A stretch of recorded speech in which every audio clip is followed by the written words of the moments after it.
আসসালামু আলাইকুম। ছোট একটা অভিজ্ঞতা শেয়ার করা। সেটা হলো, মানুষ বলে যে সম্পর্ক, অনেক সুন্দর সুন্দর সম্পর্ক আসলে টিকে থাকে বিশ্বাস, সম্মান, ভালোবাসা। ভালোবাসার জায়গাটা থেকে আমি একটা কথা বলবো।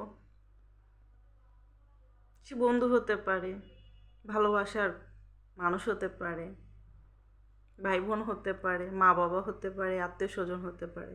বাট আমি মনে করি ভালোবাসার মানে হলো যে কোনো বিষয় কথা বলা। কথায় মানুষের সাথে দুশ্মনী হয়, আবার কথাই কিন্তু সমাধান হয়।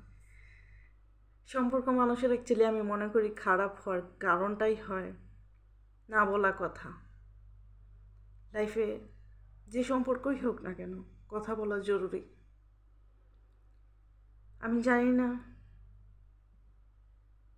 আমি কতটুকু সঠিক, আমি বলবো না আমার কথাটা সঠিক, বাট আমার মনে হয়, আমার অভিজ্ঞতা থেকে আমি বলতেছি, লাইফে মানুষের কথা বলা খুব প্রয়োজন।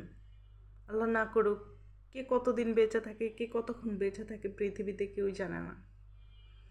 মানুষের লাইফে ভুল ত্রুটি থাকতেই পারে, আমরা মানুষ, অন্য কিছু না। তো আমাদের মধ্যে ভুল ত্রুটি থাকবে, ভুল ত্রুটি এক সাইডে রেখে আমার মনে হয় সম্পর্ক, যেই সম্পর্কই হোক, এটাকে টিকিয়ে রাখার জন্য একমাত্র জিনিসই হলো কথা বলা। খুব জরুরি কথা বলা, একজন আরেকজন